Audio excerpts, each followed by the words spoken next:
Sanghar report bureau chief Ghulam Qadir खैरी शहदाद बुल्ला गोडमीर मोहम्मद वसाण में GDA जे तर्जमान NA210 ते उम्मीदवार सायरा बानो कलीम वसाण PS44 ते नमज़द उम्मीदवार फकीर मोहम्मद बख्श तेली सां गॾु हिकु हंगामी प्रेस कॉन्फ्रेंस कंदे चयो त असां इन इलेक्शन जा नतीजा कंहिं सूरत क़बूल न कंदासीं, नतीजनि खे रद्द करियूं था। नतीजनि जे अचण खां पोइ घटि में घटि असां हाणे आज़ाद आहियूं ऐं हाणे उहा मुल्की वसीयतर मुफ़ादनि वारी तलवार असांखे पाण तां लाहण जी ज़रूरत आहे, छाकाणि त हाणे घणो थी वियो आहे। असां इलेक्शन खां अॻु ई चवंदा रहियासीं ऐं इलेक्शन कमीशन खे पिणु लिखियो, एहतजाज पिणु कयो, पर को तहरीक न वरितो वियो। पीपल्स पार्टीअ जे कारकुननि खे तरक़ियूं ॾेई ROs ऐं AROs बणायो वियो। RO assistant commissioner Shahida Parveen ॼामड़ो ऐं संदसि मुड़ुसि SSP सांगड़ ऐं DC हिननि जा ज़ाती मुलाज़िम थी बीठा रहिया। ॾिसंदा हिन वीडियो रिपोर्ट में। वीडियो हलाइजो सर। रिपोर्ट रियाज़ अली मीरानी शिकारपुर जे ॿिनि क़ौमी ऐं टे सूबाई तकनि ते सरकारी नतीजनि मूजिबि पाकिस्तान पीपल्स पार्टी जा 5 उम्मीदवार कामयाब थिया आहिनि। शिकारपुर कश्मीर क़ौमी तक NA 192 ते पीपल्स पार्टीअ जो शबीर अली खान बाजाराणी 1,25,197 वोट खणी कामयाब थियो आहे, जॾहिं त संदसि मुक़ाबले में JUI जो डॉक्टर मोहम्मद इब्राहिम जतोई 76,864 वोट खणी सघियो आहे ऐं हिन क़ौमी तक तां पाकिस्तान पीपल्स पार्टीअ जो शबीर अली बाजाराणी 48,333 वधीक वोट खणी कामयाब थी वियो आहे। शिकारपुर जी ॿी क़ौमी तक 193 तां बि पाकिस्तान पीपल्स पार्टी जो उम्मीदवार मोहम्मद शहरियार खान महर 1,31,082 वोट खणी कामयाब थियो आहे। संदसि मुक़ाबले में JUI जो अल्लामा राशिद महमूद सूमरो 52,153 वोट खणी सघियो। हिन क़ौमी तक तां बि पाकिस्तान पीपल्स पार्टीअ जो मोहम्मद शहरियार खान महर 74,929 वधीक वोट खणी कामयाब थियो आहे। शिकारपुर वारे सूबाई तक PS7 तां पाकिस्तान पीपल्स पार्टी जो उम्मीदवार इम्तियाज़ अहमद शेख 62,354 वोट खणी कामयाब थियो आहे, जॾहिं त संदसि मुक़ाबले में JUI जो आगा तैमूर खान पठान 44,480 वोट खणी सघियो आहे। शिकारपुर जे हिन सूबाई तक PS7 तां बि पाकिस्तान पीपल्स पार्टी इम्तियाज़ अहमद 17,874 वधीक वोट खणी कामयाब थियो आहे। शिकारपुर जे लकी गुलाम शाह वारे सूबाई तक PS8 तां बि पाकिस्तान पीपल्स पार्टीअ जो मोहम्मद आरिफ खान महर 64,016 वोट खणी कामयाब थियो आहे, जॾहिं त संदसि JUI पारां मुख़ालिफ़ उम्मीदवार आबिद हुसैन खान जतोई 51,869 वोट खणी सघियो आहे, जॾहिं त हिन लकी गुलाम शाह वारे सूबाई तक PS8 तां बि पाकिस्तान पीपल्स पार्टी जो मोहम्मद आरिफ खान महर 12,147 वधीक वोट खणी कामयाब थियो आहे। शिकारपुर जे सूबाई तक PS9 गढ़ी यासीन तां बि पाकिस्तान पीपल्स पार्टी जो आगा सिराज खान दुरानी 63,760 वोट खणी कामयाब थियो आहे। संदसि मुक़ाबले में JUI जो राशिदुल्लाह शाह 25,634 वोट खणी सघियो आहे। घोटकी डिस्ट्रिक्ट रिपोर्टर मोहम्मद मलूक भुट्टो आदिलपुर में कलवड़ बिरादरी जे ॿिनि धुरियुनि में पैसनि जी ॾेती लेती तां झगड़ो थी पियो। तशद्दुद सबबि हिकु धुर जो मुर्ज़ा कलवड़ ज़ख़्मी थी पियो, जंहिंखे इलाज लाइ घोटकी तालका अस्पताल मुंतकिल कयो वियो, जिते हिन मौक़िफ़ अख़्तियार कयो त लुत्फ़ुल्लाह कलवड़, इरफान अली, इमरान कामरान कलवड़ सां पैसनि जो मामलो हो, जंहिं उन्हनि असां मथां हमिलो करे तशद्दुद जो निशानो बणायो वियो आहे। हिननि SSP घोटकी खां मुतालबो कयो त लुत्फ़ुल्लाह कलवड़ ऐं उन्हनि जे पुटनि ख़िलाफ़ कार्रवाई करे उन्हनि सां इंसाफ़ कयो वञे।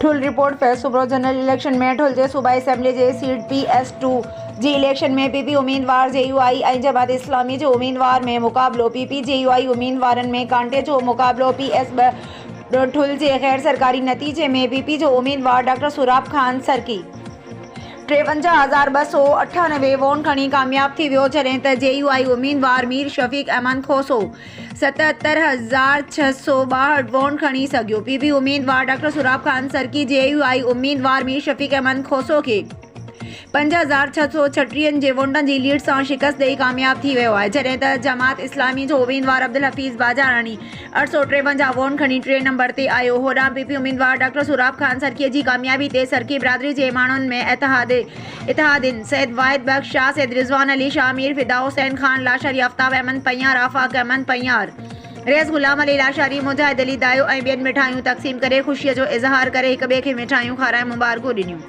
ऐं शहरनि ख़ुशीअ में हवाई फायरिंग धूल ऐं शनाइनि ते रक़्स कंदा सॼे शहर जो गश्त कंदा रहिया। होॾां मालूम थियो आहे त ॿिनि पोलिंगनि ते बेल्ट फुर थियण सबबि ॿीहर चूंड थींदी। मीरपुर ख़ासि रिपोर्ट सोमवार समय जो तक PS48 तां पीपल्स पार्टी जो मीर तारिक टालपुर 67,923 वोट खणी कामयाब। मीरपुर ख़ासि GDA जो अरबाब इनायतुल्ला 16,231 वोट खणी ॿिए नंबर ते रहियो। मीरपुर ख़ासि समूरनि 160 पोलिंग स्टेशननि जा नतीजा अची विया आहिनि। रिपोर्ट सूमार समय जो ऐवान सहाफ़त मीरपुर ख़ासि। मीरपुर ख़ासि रिपोर्ट सूमार समय जो हल्के PS 45 जा मुकम्मल नतीजा। मीरपुर ख़ासि पाकिस्तान पीपल्स पार्टी जे उम्मीदवार हरिराम किशोरी लाल 3,3197 वोट खणी कामयाब।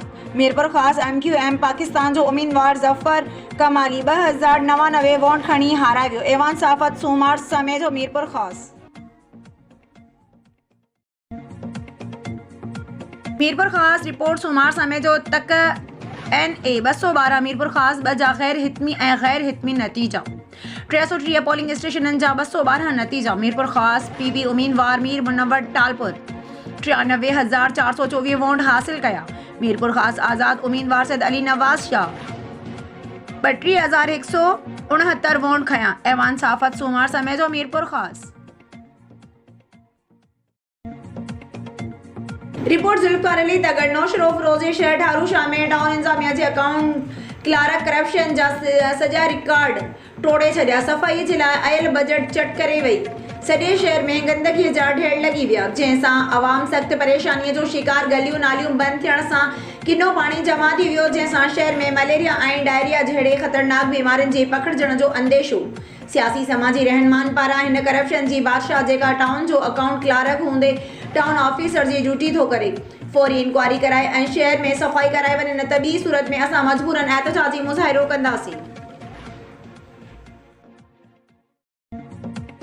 मटियारी रिपोर्ट गुलाम फारूक शाह मटियारी तालका अस्पताल में इलाज आणलब गरीब मरीज़ परेशान, जंहिं करे अमले ऐं मरीज़ में छिकताण। मरीज़नि इलाज न हुजण करे अमले खां पुछाणो करण ते अमलो आपे खां निकिरी पियो, जंहिं करे अमले ऐं मरीज़ में झगड़ो थी पियो। उन करे अमले पारां तालका अस्पताल मटियारी जा समूरा गेट बंदि करे छॾिया। उन मौक़े ते जॾहिं कवरेज लाइ साफ़ी पहुता त अस्पताल जे क्लार्क पारां साफ़िन सां बदतमीज़ी ऐं कवरेज खां रोकियो वियो। उन मौक़े ते मरीज़नि पारां साफ़िन अॻियां शिकायतूं दर्ज करायूं ऐं मीडिया सां ॻाल्हाईंदे छो त असांजो नंढड़ो ठीकु न आहे, जंहिं करे असां अस्पताल पहुतासीं त अस्पताल जा समूरा गेट बंदि पिया हुआ। असां अमले खे चयो त गेट खोलियो। मुंहिंजे नंढड़े जी तबियत इंतिहाई नासाज़ आहे, पर अमले ॻाल्हि खे ॿुधी बि अणॿुधी करे छॾी। जॾहिं असां घोड़ा कई त अमले चयो त असां MS साहब हुकुम कयो आहे त अस्पताल जा समूरा गेट बंदि करे छॾियो। उन करे असां मजबूर आहियूं। सरकार ग़रीब माण्हुनि जी सुठी सिहत लाइ करोड़नि जी बजट मोकिले थी, जेका सॼी करप्शन कई वञे थी। हिन वक़्तु अस्पताल में को बि ग़रीब लाइ इलाज जी सहूलियत मौजूदु न आहे। हिते मरीज़ दरपदर आहिनि। हिननि वधीक चयो त असां ज़िले इंतज़ामिया ऐं निगरान हुकूमत खे गुज़ारिश करियूं था त हिन करप्ट अस्पताल इंतज़ामिया ख़िलाफ़ कार्रवाई कराई वञे, जीअं ग़रीब माण्हुनि खे सिहत जूं सहूलियतूं मिली सघनि। ब्यूरो चीफ ज़िला दादू साहब खान जी रिपोर्ट मुताबिक़ में 8 फरवरी 2024 जी आम चूंडुनि में पाकिस्तान पीपल्स पार्टी मैदान मारे वरितो। गैर हितमी गैर सरकारी नतीजनि मूजिब मेयड़ PS 81 सूबाई सीट ते PP उम्मीदवार फयाज़ अली बुट 54,338 वोट खणी लगातार चौथों भेरो शानदार कामयाबी माणे रिकॉर्ड कायम कियो आहे। GTA उम्मीदवार लियाकत अली जतोई 46,936 वोट खणी सघियो, जॾहिं त NA 227 ते इरफान ज़फ़र लगारी 10,413 वोट खणी कामयाब थी वियो। GTA जे उम्मीदवार लियाकत अली जतोई 93,956 खणी सघियो। पाकिस्तान पीपल्स पार्टीअ जी कामयाबीअ ते PP अॻवाननि जी आलनि मेहर तालके जे नंढनि वॾनि ॻोठनि शहरनि मेहर थरडी मोहब्बत रांधण फरीदाबाद बाली शाह घाई मैसर मेंगवाणी कोलाची नवगोड़ शाह पंजू सुल्तान सोभो खान मक्सी अघामाणी बलीदाई सोजरो गोरड़ बोथरो सीता खैरपुर नाथन शाह काज़ी आरिफ ऐं रैलियुनि ऐं जश्न कयो वियो। PP उम्मीदवार फयाज़ अली बुट खे मुबारकूं ॾियण जो सिलसिलो जारी आहे। दादू ज़िले में पाकिस्तान पीपल्स पार्टी जे उम्मीदवारनि रफ़ीक अहमद जमाली इंजीनियर अब्दुल अज़ीज़ जूणे जो बि हितमी सरकारी नतीजनि मूजिब कामयाबी माणी आहे।